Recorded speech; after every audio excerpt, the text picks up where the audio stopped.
On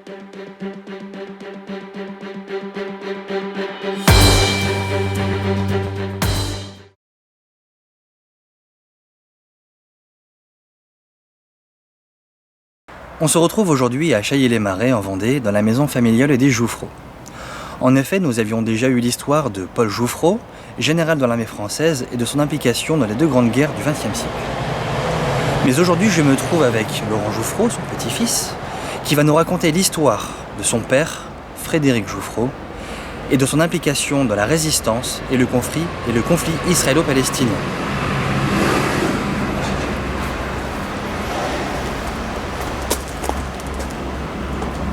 Bonjour Laurent. Bonjour Jess. Merci de m'accueillir dans votre belle demeure. Très heureux de te recevoir à Saint-Hilaire, la maison de la famille Jouffroy. Voilà, donc nous allons pouvoir directement aller parler de ton père. Et bon, on va passer derrière, on sera plus à l'aise.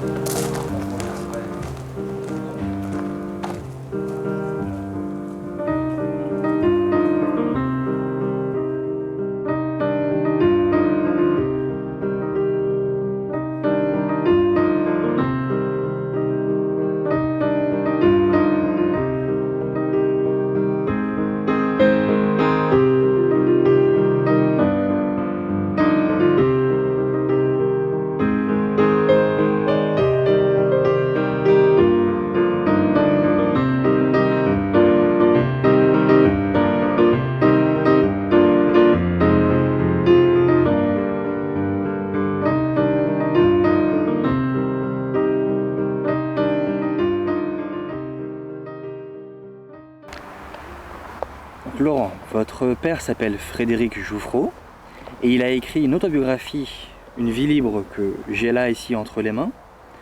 Est-ce que vous pouvez un tout petit peu nous synthétiser du coup cette autobiographie que forcément vous avez lue et que vous connaissez bien? Donc voilà. Est-ce que c'est possible de nous raconter un tout petit peu, bien sûr pas tout le livre entier, il faut garder quand même quelques surprises, de nous raconter la vie de votre père? Bien Jess, je vais essayer de développer les aspects les plus marquants de son existence. Donc pour mémoire, donc, il est né en 1919 et il a vécu une jeunesse de fils d'officier, un peu au gré des différentes garnisons. Et donc il se trouve à la veille de la guerre en train de préparer le concours d'accès à l'école polytechnique, concours d'entrée, et auquel il est pas reçu. Et donc devant l'entrée de la France en guerre, il s'engage dans l'armée. Et compte tenu de ses connaissances scientifiques, il est versé dans l'artillerie.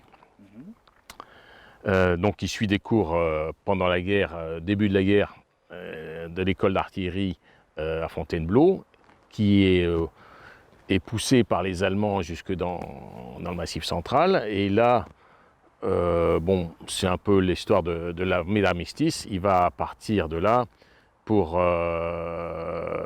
l'Algérie, où il va être muté dans différentes garnisons d'artillerie, toujours, pour finalement parvenir à l'école d'artillerie de Nîmes, qui était à l'époque toujours donc en zone libre.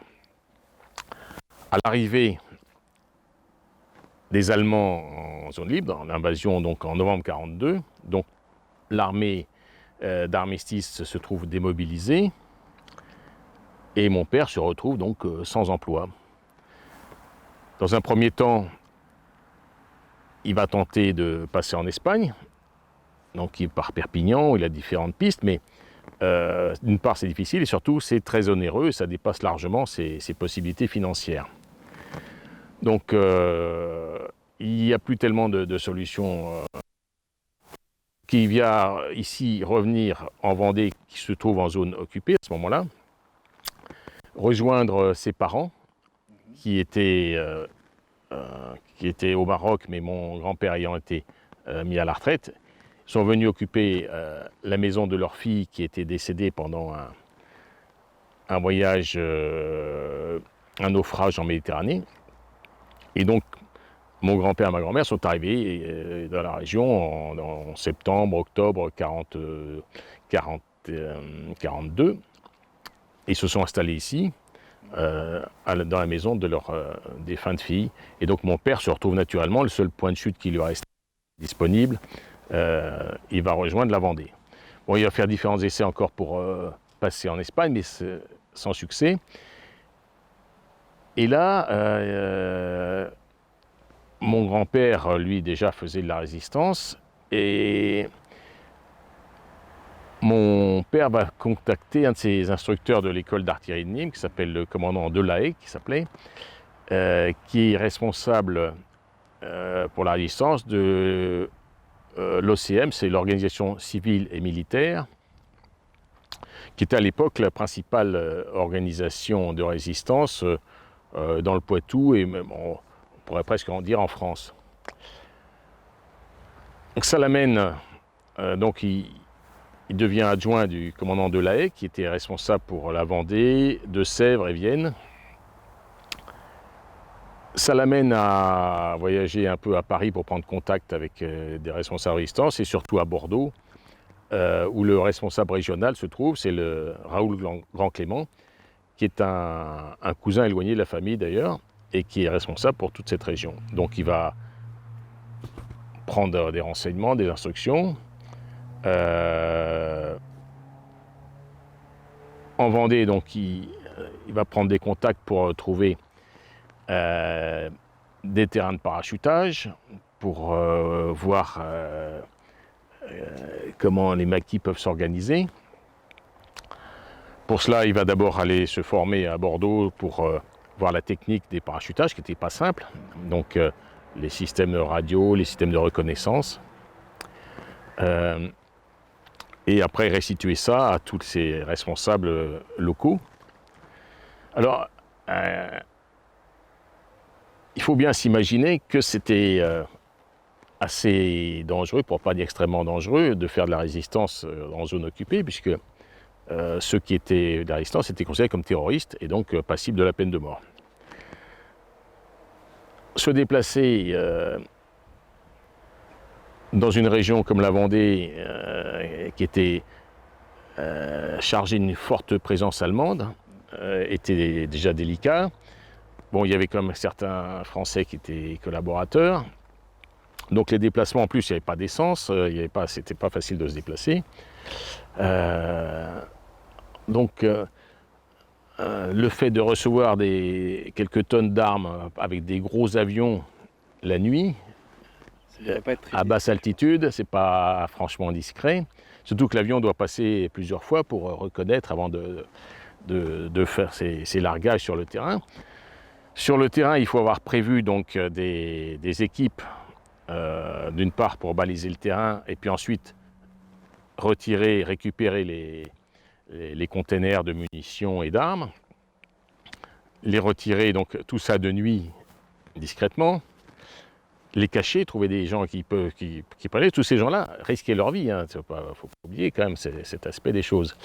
Donc c'était difficile, il fallait aussi juger les gens qui étaient fiables, parce qu'il y a des gens qui pouvaient être de très bonne volonté, par exemple, mais qui allaient raconter leur vie dans les bistrots ou des choses comme ça, qui étaient aussi très dangereux. Il fallait avoir des équipes qui soient fiables, discrètes, réparties dans des... Bon, dans le haut bocage, les Deux-Sèvres,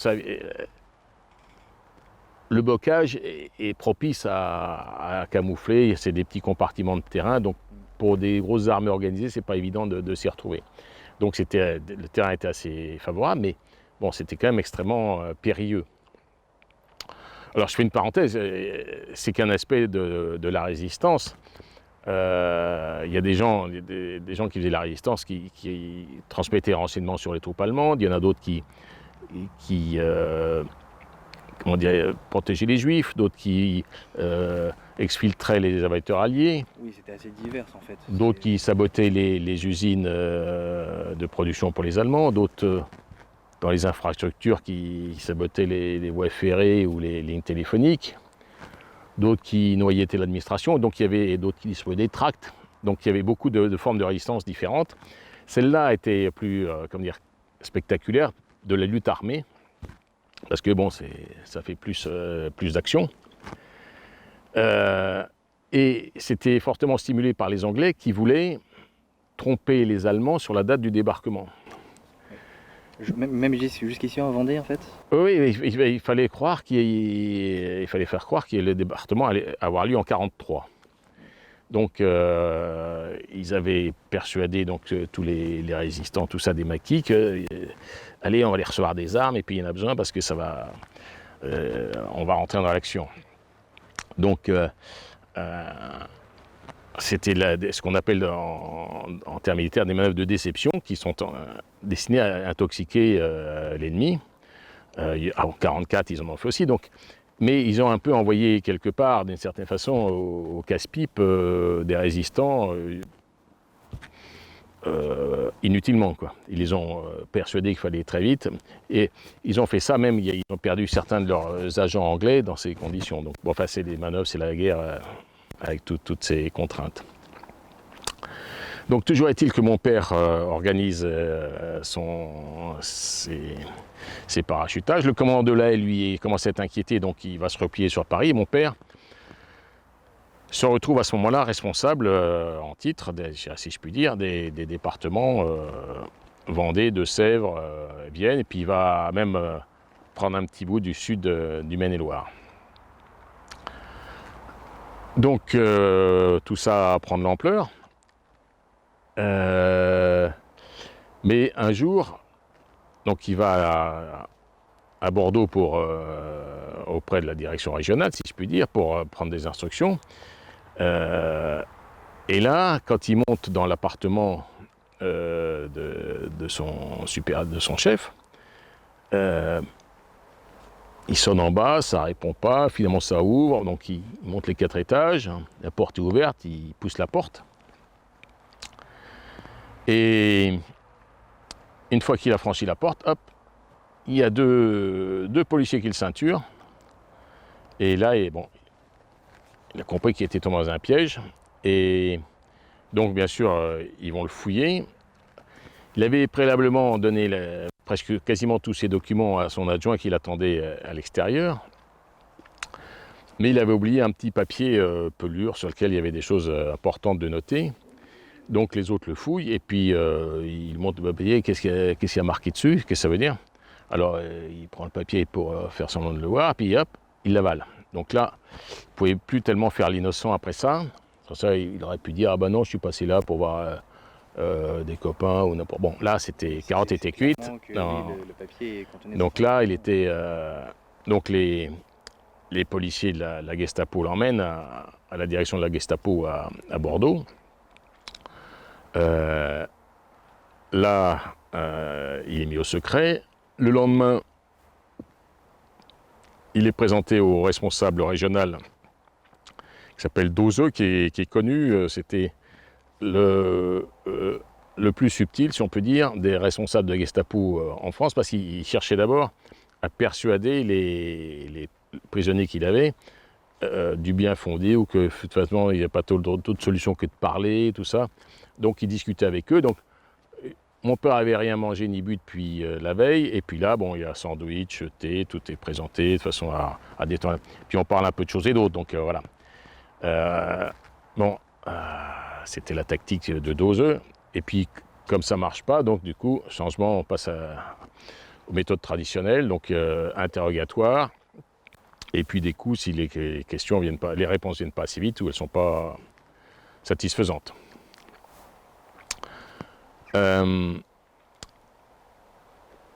Et ensuite, frappé avec des matraques, tout ça, pendant une bonne journée. Et puis, il est mis dans une voiture, une traction qui l'emmène de Bordeaux à Poitiers, parce que c'est à Poitiers que le centre de son activité.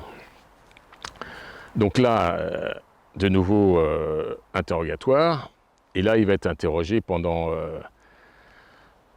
123 heures d'affilée quand même, et enfin quand je dis interrogé, c'est aussi frappé, torturé.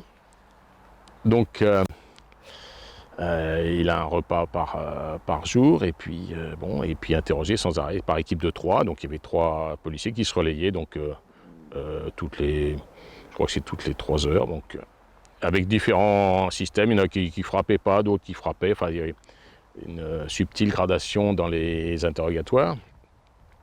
Et il y avait dans une des équipes un magistrat qui, lui, instruisait vraiment l'affaire d'un point de vue juridique. Ensuite, il finit par lâcher. Il dit, bon, l'autre dit, bah, écoutez, je vais vous donner, je vais écrire à mes responsables et puis je vais leur dire, bon, qu'ils donnent les armes et puis qu'ils arrêtent leur activité, qu'ils vous rendent les armes, et puis en contrepartie, vous embêtez personne. Bon, alors effectivement, mon père était complètement abruti. Il exigeait de porter lui-même les lettres à la poste et tout ça, mais enfin bon, les gars, une fois qu'ils avaient le dos tourné, ils ont récupéré les lettres avec les adresses. Bon, enfin, il était complètement dans le cirage, donc je pense que personne ne pourra lui reprocher d'avoir fait ça. Et puis, donc au bout des 123 heures, il va être mis en prison au secret. Là, il va y passer un peu plus d'un mois attaché à son lit, avec le bras gauche avec une menotte côté gauche, le bras droit avec une ficelle de 40 cm. Et là, il sera attaché à son lit, il sera juste détaché pour son repas à midi, un repas, et puis éventuellement, s'ils y pensent, pour aller aux toilettes le matin. Donc ça jusqu'à la nous sommes en 1943, il avait été arrêté le 31 juillet, et donc là nous sommes mi-septembre. Et là, bon, les choses, si je puis dire, quand même s'améliorent, parce qu'il va être envoyé à Saumur, puisqu'il y avait une partie de son activité qui était sur Saumur, et ensuite à Angers, à la prison d'Angers, et là, interrogatoire, mais on redevient dans des comportements civilisés un peu. Il revient ensuite à Poitiers, et là, bon, le régime devient plus correct. Et ensuite, de Poitiers, il va rester jusque début 44. Et là, il sera envoyé en région parisienne, à Fresnes. Et de là, il va partir, il va être expédié en Alsace, au camp du Struthof. Bon, là, le camp du Struthof, c'est un camp de concentration qui est géré par les SS. Je pense que tout le monde connaît, il y a comme une idée de ce qu'ont pu être les camps de concentration. Donc, dès l'arrivée du train, ils sont en garde nazilaire, mon père a dit, là j'ai senti que je quittais la civilisation, c'était un autre monde. Bon, avant, il n'avait pas été vraiment tendre avec lui, mais ça avait un côté humain. Là, c'était fini. Oui. Si je ne dis pas de bêtises, justement, ce camp-là est aussi en altitude, en fait. Tout à fait. C'est un camp qui est sur une ancienne station de ski. Les hivers sont beaucoup plus rudes. Voilà. La vue est magnifique. C'est le seul point positif. Voilà, c'est le seul point positif de la chose. Et donc, oui, ils sont en plein hiver et ils arrivent donc. Et là, mon père est classé NN, ce qui en allemand veut dire Nacht, enfin signifie Nacht und Nebel, c'est-à-dire nuit et brouillard. Et donc, les détenus qui étaient considérés comme les plus dangereux pour le Reich étaient rayés de l'humanité un peu, c'est-à-dire qu'ils n'existaient plus. Oui, parce que c'était un peu peut-être ceux qui représentent un plus grand danger peut-être pour... Voilà, donc c'était une réglementation particulière. Donc plus de colis, plus de courrier, ils étaient plus de contact avec l'extérieur. Ils avaient des grandes lettres NN, et donc entièrement isolés. Alors, si je ne dis pas de bêtises, c'est aussi dans ce camp-là qu'a été son père. En fait. Tout à fait. C'était volontaire que ce soit dans le même ou c'était un pur hasard? C'était un pur hasard, c'est-à-dire que les NN, mon grand-père était NN aussi, et donc les NN français étaient dirigés en priorité sur le camp du Struthof, qui se trouve en Alsace française aujourd'hui, mais qui à l'époque était en Alsace allemande, puisque les Allemands avaient annexé l'Alsace. Donc c'était la destination normale pour les NN français et une partie aussi des NN belges et néerlandais. Mais du coup, ils se sont croisés ou c'était pas pendant les mêmes dates? Alors ils se sont, c'est-à-dire que mon père est arrivé donc, en fin janvier au Struthof et en février, donc il a vu arriver mon grand-père, oui, dans un autre convoi. Donc ils ne se sont pas vus très longtemps, parce que mon père a été envoyé dans un commando. Donc les camps de concentration, il y avait le camp, et ensuite c'était comme une sorte de très grosse agence de travail. C'est-à-dire que les SS louaient la main-d'œuvre des camps aux entreprises. Ça peut être Siemens ou Mercedes-Benz, tout ça. Donc toutes ces grosses sociétés allemandes ont bénéficié du travail des prisonniers des camps de concentration. Et il est allé dans un camp sur la Moselle, qui était extrêmement dur, pendant un mois. Et au bout d'un mois, il y avait à peu près le quart des déportés qui étaient morts. Donc ils ont rapatrié les survivants. Dans le camp, ils ont même fait une collecte de pain pour les survivants, tellement ils étaient en mauvais état. Et quand on connaît l'importance et le prix de la nourriture dans un camp de concentration, ça représente quand même assez significatif. Donc il faisait les conditions du camp. Donc mon grand-père a fini par effectivement tomber malade du fait du froid et puis des conditions de détention. Et mon père donc l'a revu un peu en rentrant de ce commando, mais après il a de nouveau été envoyé. Donc là, c'est là où l'importance d'avoir eu un magistrat dans ses interrogatoires revient, c'est-à-dire qu'il avait un dossier d'instruction. Et les Allemands sont méthodiques, ils ont pas mal de défauts par ailleurs, on le voit dans ces occasions, mais là, donc le dossier d'instruction est, et donc ils sont allés le chercher au camp du Struthof pour jugement. C'était à la fois une bonne et une mauvaise nouvelle, parce qu'en général, les jugements, c'était pas tellement d'options. Et donc, il a été envoyé, il est parti du Struthof, et il est parti en Silésie, qui maintenant se trouve en Pologne. Et donc, d'abord à Breslau, qui a changé de nom depuis, et dans une usine un peu au nord de Breslau, qui était une usine d'aviation, enfin pour le blindage d'avions, dans lequel il était manutentionnaire. Donc il a passé là, et tous les gens qui avaient un peu de connaissance de mécanique avaient des travaux à peu près corrects, mais lui était manutentionnaire de base, donc soit il servait à mettre de l'eau dans les bétonnières, enfin des choses comme ça. Donc c'était 72 heures de travail par semaine, et puis il n'y a pas tellement de repos, et pas d'alimentation non plus. Donc, de là, il a fini par être... il est arrivé là à la suite d'une erreur d'aiguillage de la justice allemande. Donc ils l'ont retrouvé là, et ils l'ont renvoyé. Et là, il a fait un voyage un peu touristique, on va dire, de cette partie. Et il a fait un certain nombre de gares. Ils étaient dans des wagons, dans des trains normaux, dans des cellules... dans des trains cellulaires, et puis, mais à chaque arrêt, ils étaient transférés dans les prisons locales. Et les prisons locales allemandes, c'était des prisons normales, les prisonniers étaient traités normalement comme un prisonnier dans une prison civile, quoi, classique. Donc il a passé un certain temps en train.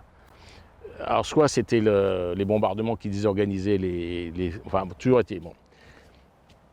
Au bout de ce petit voyage, ce petit périple, il est arrivé en Bavière, dans une prison, on va parler de prison modèle parce que ce n'est pas le cas, mais enfin, des conditions de détention assez inespérées, tout propre, impeccable, nourriture largement suffisante, excellentes conditions, le mieux dont on pouvait rêver à l'époque. Et là, il était affecté, comme il s'était blessé dans son usine de blindage, il était assis au tri des chaussures. Donc c'était une usine où les travailleurs triaient les chaussures. Donc c'était du boulot, il fallait chercher les chaussures qui étaient appareillées, donc c'était dans un tas de chaussures, c'était assez fatigant, il fallait marcher tout le temps. Donc mon père avait un travail lui assis, et il triait les chaussures, les semelles, et il en a profité pour apprendre l'anglais, parce que donc ils avaient eu droit, ils s'étaient arrivés à se procurer une méthode A6000 donc d'anglais pour apprendre l'anglais, et enfin ils n'avaient pas trop le droit, donc il avait recopié sur du papier ad hoc, et entre les semelles, il apprenait comme ça l'anglais pendant son travail. Donc les conditions étaient bonnes. Le seul problème de cette détention, c'est que c'était un peu l'antichambre de la mort, puisque ceux qui partaient, qui étaient appelés, ils ne revenaient jamais. C'est-à-dire qu'ils étaient jugés dans la journée et le lendemain exécutés. C'était assez rapide. Donc, tout allait comme ça jusqu'à... Et puis à un moment, ceux qui étaient partis, qui avaient quitté les cellules, reviennent, ils disent « Ah non, ben tout le personnel judiciaire a été envoyé à Berlin pour la défense de Berlin. Donc les procès sont arrêtés. » Bon, c'est un coup de chance parce que mon père devait être jugé à peu près une dizaine de jours plus tard. Donc, ça a dû lui faire du bien au moral quand même. Mais il le savait, enfin à l'époque, oui. Donc, et puis en plus, ils sont restés un moment dans cette prison qui était assez correcte, donc jusque-là, bon, ça allait bien. Mais au bout d'un moment, les meilleures choses ont une fin, si je puis dire, et il a été envoyé au camp d'Achau, camp de concentration d'Achau, qui était le premier camp de concentration allemand, d'ailleurs historiquement. Et là, bon, de nouveau, des conditions moins dures qu'au Struthof. Et en plus, les NN étaient isolés dans un coin du camp, qui était un camp immense. Donc ils n'avaient pas astreint au travail, mais bon, ils étaient isolés, et puis ils avaient de temps en temps droit à une petite sortie entre deux baraques, mais c'est tout. Mais le problème, c'était, donc là on se retrouve en février 45, janvier 45, et bon, les conditions sanitaires étaient très mauvaises, et entre autres il y avait du typhus dans le camp, et le typhus est extrêmement contagieux, et surtout c'est des personnes affaiblies, et puis qui n'ont pas de... Il n'y a pas de médicaments. Donc mon père se trouve à attraper le typhus. Et là aussi, il a eu de la chance. Les Américains ont libéré le camp fin avril 1945. Et donc il a pu récupérer et se refaire une santé. Donc voilà un peu dans les grandes lignes la façon dont mon père a vécu la Deuxième Guerre mondiale. Donc ça a été assez... intense et mouvementé, et avec des moments extrêmement déplaisants. Et il a revu son père, du coup, avant de... Non, une fois qu'il est parti, mon grand-père est mort le 5 juin 1944, à la veille du débarquement. Donc la dernière fois qu'il l'a vu, c'est avant de partir en Silésie. Donc là, les Américains ont libéré le camp. Oui. Qu'est-ce qu'il a voulu faire? Il est rentré en France, il est revenu en Vendée, qu'est-ce qu'il a essayé de faire? Alors, curieusement, il s'est évadé du camp. Ah, il s'est évadé? Oui, c'est-à-dire que donc, il y avait les troupes, la première armée française occupait une partie du sud de l'Allemagne, la Bavière, tout ça. Donc Dachau était en zone américaine, mais les troupes françaises avaient envoyé des camions de vin et puis de bonnes choses pour les détenus français. Et donc, il avait connaissance, et donc il a réussi à se glisser dans un camion français qui retournait en zone française. Donc il s'est échappé du camp. Bon, c'était moins risqué, mais donc au lieu d'être, parce que les autres c'était assez long pour libérer les gens. Il faut être sûr qu'ils étaient en bonne santé, tout ça. Donc il s'est retrouvé à Stuttgart, et là, coup de chance aussi, le général commandant de la division était un ami de mon grand-père. Donc il était bien reçu, il s'est fait connaître, il était bien reçu, et il a pu rentrer en France dans la voiture de journalistes qui rentraient en France. après être rentré en France, il fallait il y a un certain nombre de formalités. Donc tous les résistants et tout ça, ils devaient passer par un organisme qui était à l'hôtel Lutetia à Paris, de façon à débriefer puis démêler un peu le vrai du faux, parce que bon, il y avait la plupart étaient parfaitement honnêtes et s'étaient battus, mais là-dedans il s'était infiltré un certain nombre de gens qui étaient pas nets ou qui avaient pas mal de choses à se reprocher. Donc il a été interrogé par et donc quand ils ont appris que c'était un cousin de Raoul Grand Clément, ce Grand Clément, il y a eu des embrouilles avec la résistance et les Anglais, donc bon, ça c'est pas. Mais enfin, après il n'y a eu aucun problème. Et surtout, il devait pouvoir attester que tous les gens de son réseau étaient bien des résistants.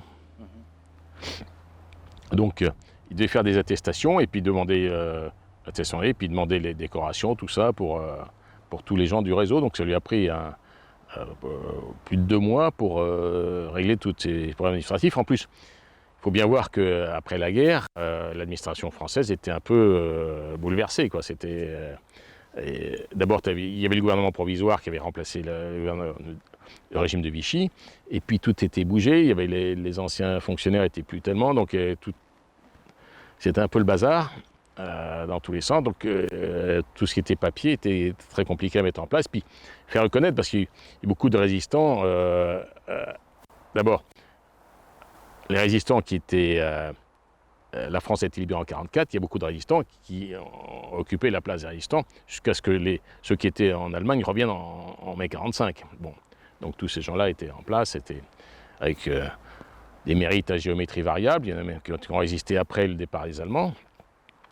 Mais bon, donc tout ça était très fluctuant et c'était difficile de démêler le vrai du faux, qui faisait quoi, enfin bon.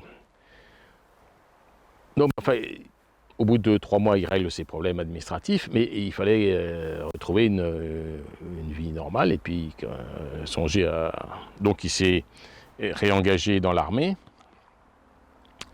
donc il était repris dans l'artillerie, toujours comme... officier de là. Alors il s'est retrouvé curieusement dans les transmissions, toujours pareil, vu son bagage scientifique, on a dit bon, toi tu vas t'occuper des transmissions. Il n'y connaissait rien, surtout que c'était du matériel américain ou anglais qui était là, donc c'était pas ce qu'il connaissait avant la guerre. Et puis bon, il a fait ses périodes, il est allé dans différentes unités. D'artillerie, retourné en Algérie. En fait, il était dans une unité parachutiste aussi pour faire de l'artillerie parachutiste. Donc, ensuite, il était, au gré des pérégrinations, il est arrivé à l'école d'application de Saumur, de l'arme blindée cavalerie. Et là, bon, il aimait bien faire l'équitation, c'était une tradition familiale, donc il a participé au carrousel de l'école. Et c'est à ce moment-là qu'on a parlé de possibilités d'observateurs au Moyen-Orient, en Israël. D'accord.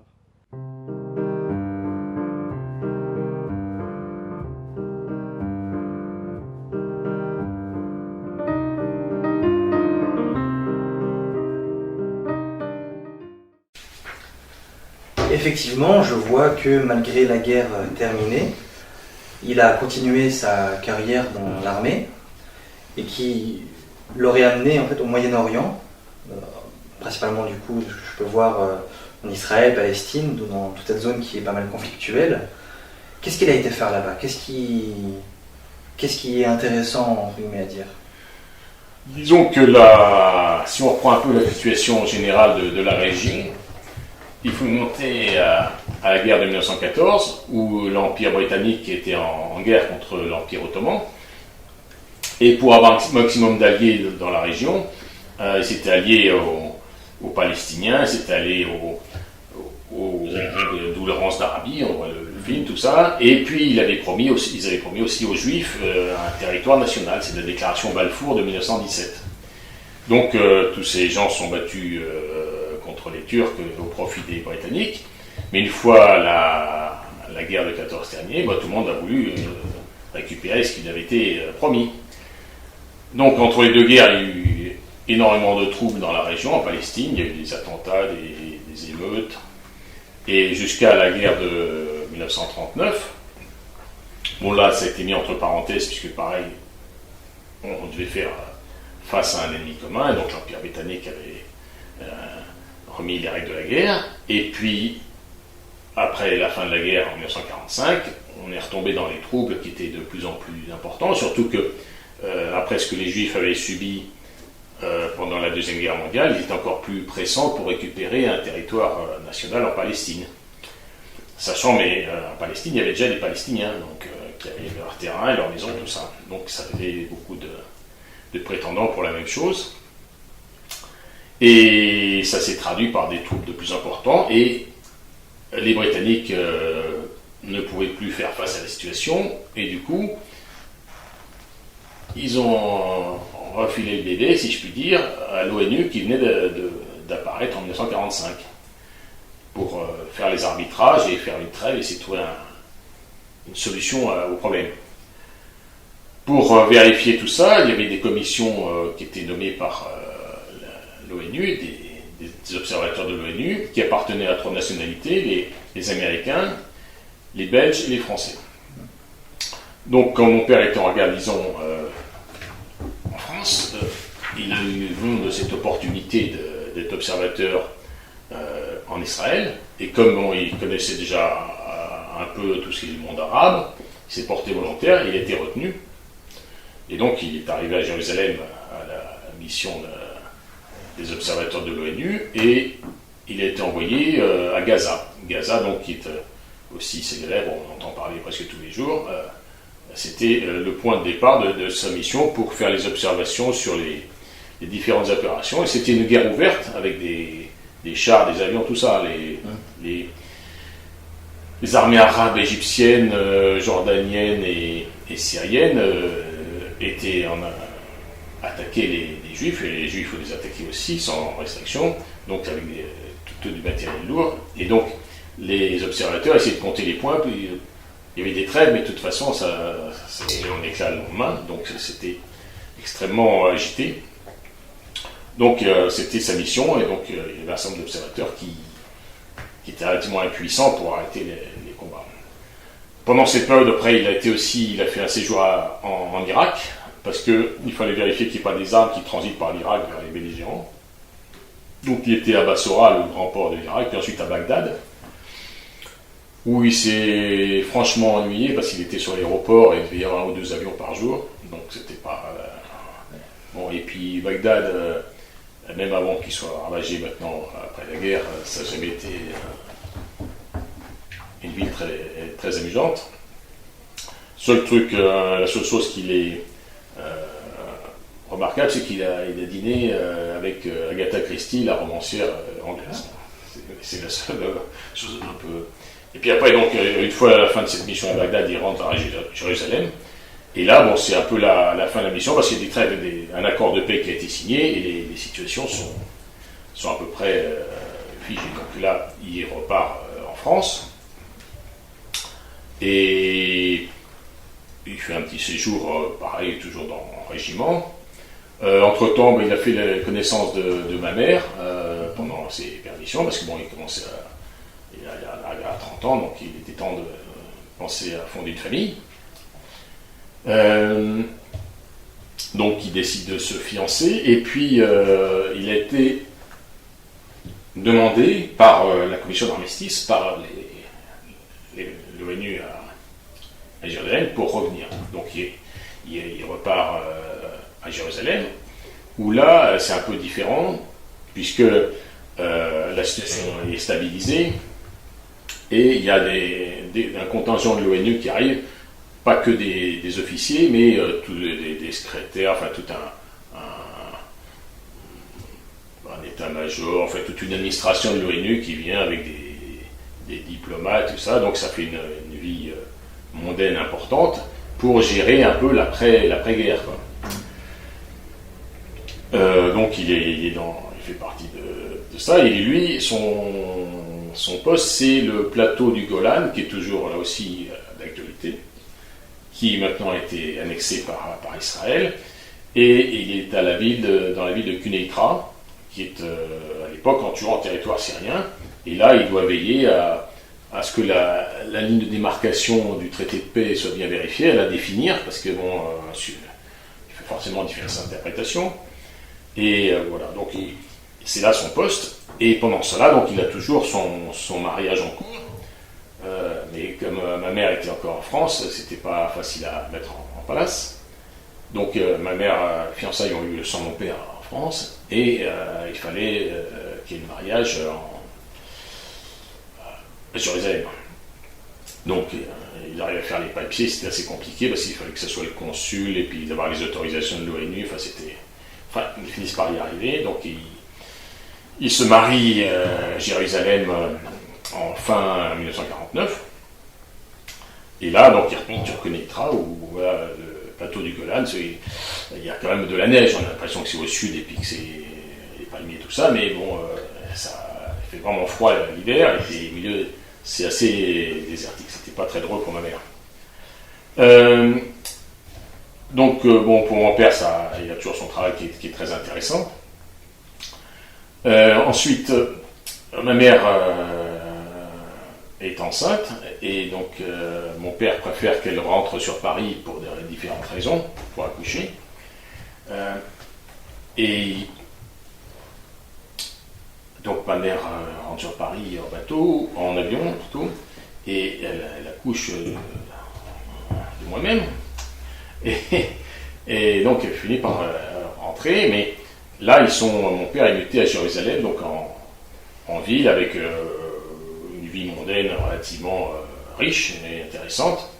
Et moi je suis un peu l'attraction de tout ce petit monde. Enfin, c'est ma plus grande période mondaine de ma vie, ça. Donc donc du coup, votre mère, elle a déménagé, elle est venue rejoindre un peu votre père, du coup, en Israël avec vous, en fait. Oui, c'est ça. Donc elle était à Quneitra d'abord, et ensuite elle est partie accoucher, et ensuite elle revient à Jérusalem avec son bébé. Donc ils sont à Jérusalem pour la commission d'armistice, et mon père est responsable donc, de la zone entre Jérusalem et le golfe d'Aqaba. Le golfe d'Aqaba, c'est la partie de la mer Rouge qui remonte vers Israël. Voilà, donc tout se passe sans anicroche majeur. Et bon, au bout d'un moment, mon père dit je ne vais pas passer ma vie là-dedans, donc il décide de retourner dans la vie militaire traditionnelle pour sa carrière. Quand même, il faut un peu suivre le cursus normal. Surtout que justement, à mon avis, vivre la guerre, du coup la Grande Guerre mondiale, comparée à une vie un peu plus posée, si je peux dire, en Israël, même s'il y avait quand même des conflits, peut-être que du coup, c'est peut-être pas forcément à sa place. Peut-être après, c'est un État aussi qui est très religieux, donc est-ce que aussi il a su s'intégrer facilement? Oh, c'était pas vraiment la religion qui était dans les fêtes. C'était pas le sujet de la guerre. C'était pas une guerre de religion. C'était une guerre du fait qu'il y a une population. Les Israéliens ont quand même poussé les Palestiniens dehors. Et ils continuent d'ailleurs sur les décolonisations en Cisjordanie. Ça fait 70 ans, c'est toujours, il n'y a rien de changé. C'est les mêmes problèmes aux mêmes endroits. Mais bon, au bout d'un moment, il a fait un peu le tour du problème. Et donc, il souhaitait reprendre sa carrière militaire, parce que ça, observateur de l'ONU, c'est très enrichissant sur le plan personnel, mais il faut faire carrière. Donc, il était rentré ensuite en France, et puis à l'époque, donc l'armée française occupait le sud de l'Allemagne, enfin le sud-ouest, et donc il a été muté en Allemagne, un peu au nord du Luxembourg. En RFA, du coup, c'est... Pardon ? En RFA. En RFA, oui, donc dans ce qu'on appelle les FFA, les forces françaises en Allemagne. Et donc il a fait son commandement, et ensuite il est allé à Baden-Baden à l'état-major. Il a fait l'école d'état-major entre deux à Paris, puis après il est reparti à l'état-major à Baden-Baden, qui était l'état-major des forces françaises en Allemagne. Ensuite il est revenu il s'est porté volontaire pour aller en Algérie, puisque le conflit algérien a commencé. Et là, il était à Constantine dans l'action psychologique. Parce que le problème, c'était de faire diffuser la propagande française en face de la propagande. C'était Nasser, surtout le président d'Égypte, qui était très actif pour la propagande, pour les Algériens, le FLN, tout ça, et qu'il est aidé par la Tunisie. Et il fallait trouver un moyen pour parler aux populations de la campagne. Parce que bon, dans la ville, c'est à peu près contrôlé, mais dans le bled ou dans les oreilles, tout ça. Donc il a mis en place un système à l'époque, ça n'existait pas vraiment, mais avec des magnétophones. C'était de tout début, je parle des années 56 à peu près. C'était encore des gros magnétophones à bande, et puis à bande, il fallait dupliquer en plus ces magnétophones. Il fallait trouver des camionnettes pour les transporter, des haut-parleurs, donc c'était assez compliqué. Mais, et puis il fallait trouver des gens qui voulaient bien faire les textes en arabe, parce que c'était dangereux, ils risquaient d'être éliminés par le FLN si on savait qui faisait ces textes. Mais enfin, c'était relativement efficace, et il commençait à bien diffuser toutes ces informations dans la campagne algérienne. Et puis au bout d'un moment, pareil, il faut toujours refaire carrière, donc il a préparé l'école de guerre, qui est l'école pour les officiers supérieurs qui veulent aspirer à être au plus haut grade, y compris général. Et donc il est rentré en France, et puis il a été encore après rappelé en Algérie, parce que bon, ça chauffait, c'est le moment où c'était. Là, il est allé du côté d'Oran, et il avait mis en place toujours en action psychologique, mais des formations pour les femmes musulmanes. Pour que les femmes musulmanes, pour les émanciper, et puis pour qu'elles soient un peu aussi un vecteur d'information et d'opinion auprès de la population. Donc elle est formée à la cuisine, enfin à un certain nombre de tâches ménagères, parce que bon, dans l'islam, les tâches sont bien séparées entre les hommes et les femmes, mais de façon à valoriser leur travail et de leur donner un certain nombre de techniques, et ça marchait vraiment bien. Donc après, il est revenu, par contre, il a été rappelé pour faire l'école de guerre, et ensuite il a été muté à l'état-major de la défense nationale à Paris, et ensuite il était auprès du cabinet du Premier ministre pour un conseil au niveau du conseil de défense restreint de la France. Donc là, il suivait forcément la situation d'Algérie, puisqu'ils avaient des informations, donc il y avait des réunions avec les affaires étrangères, le ministère de l'Intérieur, les services de renseignement, donc il faisait des synthèses de renseignements pour le Premier ministre, pour le Président de la République. Qui à l'époque était général de Gaulle encore. C'était général de Gaulle, et donc je parle là des années 59, 60, 61. Et puis bon, il a vu que la situation, pour lui, donc les décisions qui étaient prises n'étaient pas bonnes par rapport à ce qui avait été donné comme direction, et aussi par rapport à ce qu'on avait pris comme engagement, d'une part auprès de la population pied noir, et puis de la population des Harkis, des Algériens qui avaient joué le jeu de la France. Donc ça lui convenait pas, l'option prise par De Gaulle. Donc plutôt que de se trouver en porte-à-faux et puis de faire des choses soit qui lui convenaient pas, ou de rentrer dans des choses illégales, donc il a donné sa démission de l'armée, il a quitté l'armée en 62. D'accord. À peu près la même époque où le général de Gaulle après a aussi quitté le pouvoir.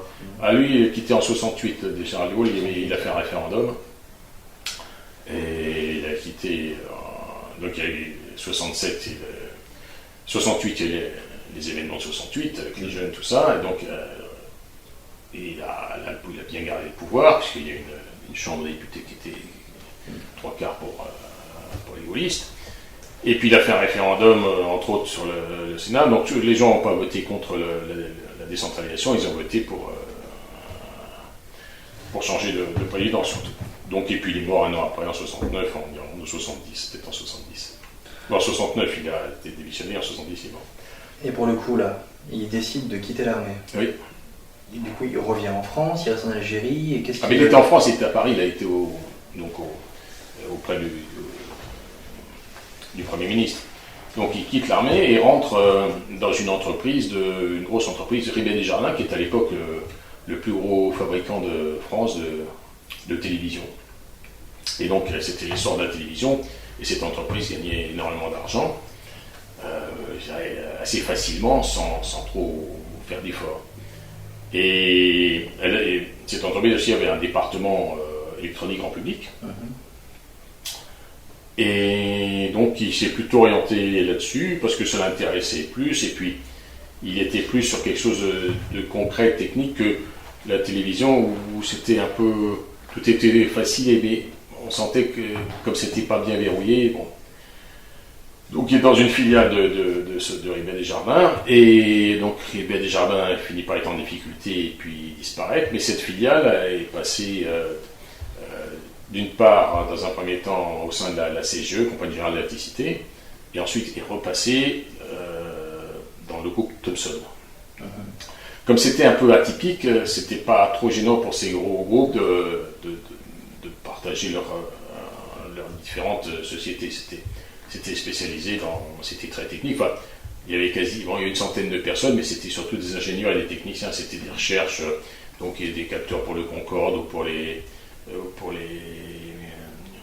armements, tout ça, pour les chaussées, c'était des choses extrêmement pointues. Donc il a très bien vécu cette période, et puis pareil, quand les choses ne lui conviennent pas, donc en 81, il y a un changement de président de la République, donc il a pris sa retraite, et après donc il faisait beaucoup de sport, il faisait beaucoup d'activités, d'activités d'association. Et donc il était trésorier, puis rédacteur en chef d'une revue catholique qui était juste à côté de chez lui. Il habitait à Paris, en plein centre, et cette revue était à côté. Donc il a fait ça pendant une vingtaine d'années, rédacteur en chef, et puis il organisait aussi des pèlerinages. D'accord. Toujours en Europe, tout ça. Il a fait des pèlerinages aussi en Yougoslavie dans les années 90, où les gens avaient tendance à se tirer dessus joyeusement, avec des passages de frontières assez rock'n'roll. Enfin bon, il s'est bien occupé. Et puis, il a arrêté au début des années 2000, et voilà, donc, oui, fin des années 90, début des années 2000. Et du coup, est-ce qu'il est revenu vivre ici en Vendée pendant un petit temps pour finir sa vie, ou il est resté sur la région parisienne, ou ailleurs peut-être?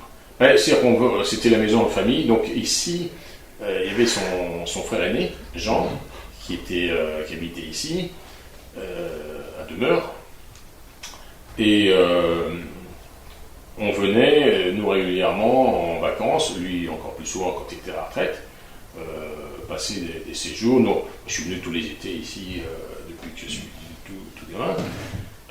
C'était un peu le point de référence de la famille. Mais bon, il habitait à Paris, et il y avait une maison à Senlis aussi, donc il était surtout la plupart du temps là, entre autres parce que il avait des activités d'association, il s'occupait de l'accueil de la paroisse, enfin un tas de choses. Ma mère s'occupait de la bibliothèque, enfin, c'était... Oui, ils étaient actifs quand même. Donc c'est pour ça qu'ils sont... Enfin ici, oui, on venait tout le temps, c'était le point de ralliement. Et du coup, si j'ai bien lu, alors je crois qu'il est décédé en 2007. Oui. Mais logiquement, il a écrit ce livre du coup que j'ai entre les mains avant. Oui. Est-ce qu'il vous a expliqué un petit peu pourquoi il a eu cette envie d'écrire cet ouvrage, de raconter ses mémoires? Il n'avait pas vraiment envie, c'est nous qui avions envie qu'il l'écrive. D'accord. Donc on l'a suffisamment usé jusqu'à qu'il craque. Donc il a dicté ses mémoires, mais c'est sous notre pression, parce qu'on s'est dit... on peut pas laisser partir dans l'oubli tout ce qu'il a vécu. C'est quand même des pages d'histoire, donc... Surtout qu'il a quand même été très actif en fait dans tous ces événements. Oui, dans un tas de choses, et puis bon, plus pour la famille aussi, donc c'est nous qui l'avons poussé à écrire. Sans ça, lui, comme beaucoup de gens qui font des choses comme ça, il trouvait ça assez normal ce qu'il fait. Donc c'est l'extérieur, il dit non, ce que tu as fait, c'est quand même. Donc c'est. Et ben en tout cas, c'est un très bel ouvrage, une vie bien riche, un peu comme son père. Oui, c'est pas. Cette famille, du coup, on peut dire. Donc, je vous remercie en tout cas pour cette très belle histoire. N'hésitez pas, du coup, aussi à en dire plus ou quoi que ce soit. De toute façon, quasiment tout est tiré de ce livre. Tout à fait. On peut le trouver à l'achat quelque part ou pas du tout? On doit pouvoir le trouver encore sur Amazon et il a été édité dans les années 2000, donc je pense que maintenant il y a encore quelques-uns qui doivent circuler mais c'est sûr qu'on ne va pas le trouver en librairie, il faut chercher un peu dans les sites spécialisés. En tout cas, je trouve ça très intéressant. Merci beaucoup, car encore une fois, grâce à votre famille, on a pu découvrir un petit peu la petite histoire qui a fait la grande histoire. Donc merci beaucoup pour ce témoignage et je vous dis à bientôt.